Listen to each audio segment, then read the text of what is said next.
Mayonnaise ആഹാരത്തിലെ വില്ലനാകാതെ ശ്രദ്ധിക്കുക. സംസ്ഥാനത്ത് മാംസാഹാരം ലഭിക്കുന്ന ഹോട്ടലുകളിൽ പ്രത്യേകിച്ച് കുഴിമന്തി, ഷവർമ തുടങ്ങിയ ആഹാരപദാർത്ഥങ്ങളിൽ ഉപയോഗിക്കുന്ന മയോണൈസ് പഴയതാണെങ്കിൽ അത് ആരോഗ്യത്തെ മാരകമായി ബാധിക്കും എന്ന് മാത്രമല്ല ഭക്ഷ്യവിഷബാധക്ക് കാരണമാകും. മുട്ടയിൽ നിന്നാണ് മയോണൈസ് ഉണ്ടാക്കുന്നത്. ഇതിനോടൊപ്പം എണ്ണ, നാരങ്ങാനീര് എന്നിവയാണ് മറ്റു ചേരുവകൾ. പാസ്ചറൈസ് ചെയ്ത മുട്ട മാത്രമേ ഇതിനായി ഉപയോഗിക്കാവൂ. ഉണ്ടാക്കിക്കഴിഞ്ഞാൽ 4 ഡിഗ്രി സെൽഷ്യസ് താപനിലയിൽ സൂക്ഷിക്കണം. പാസ്ചറൈസ് ചെയ്ത മുട്ടയുടെ ഉപയോഗം സംസ്ഥാനത്ത് നിർബന്ധമാക്കിയതാണ്. എന്നാൽ പല സ്ഥാപനങ്ങളും ഈ നിബന്ധനയും പാലിക്കുന്നില്ല. പാസ്ചറൈസ് ചെയ്യാത്ത മുട്ട ഉപയോഗിച്ചാൽ തയ്യാറാക്കി കുറച്ചു സമയത്തിനുള്ളിൽ തന്നെ ബാക്ടീരിയ പെരുകും. സാൽമോനെല്ല എന്നയിനം ബാക്ടീരിയയാണിത്. സാൽമോനെല്ല വയറ്റിനുള്ളിൽ ചെന്നാൽ പനി, വയറിളക്കം തുടങ്ങിയ ആരോഗ്യപ്രശ്നങ്ങളുണ്ടാകും. മുട്ട വൃത്തിയാക്കുന്നതിലുൾപ്പെടെ ശ്രദ്ധ വേണം. കഴുകുന്ന വെള്ളം ശുദ്ധമായിരിക്കണം. പാചകം ചെയ്യുന്ന വ്യക്തിയും ശുചിത്വം പാലിക്കണം. ഇത്തരം പ്രവർത്തനങ്ങൾക്കിടയിൽ ചെറിയ പാളിച്ച പറ്റിയാൽ പോലും മയോണൈസ് ആരോഗ്യപ്രശ്നങ്ങളിലേക്ക് നയിക്കും.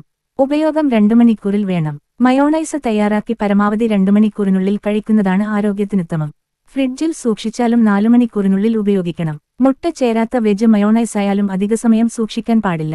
മയോണൈസ് ഉണ്ടാക്കി സൂക്ഷിക്കുന്ന പാത്രത്തിന്റെ കാര്യത്തിലും ശ്രദ്ധ വേണം.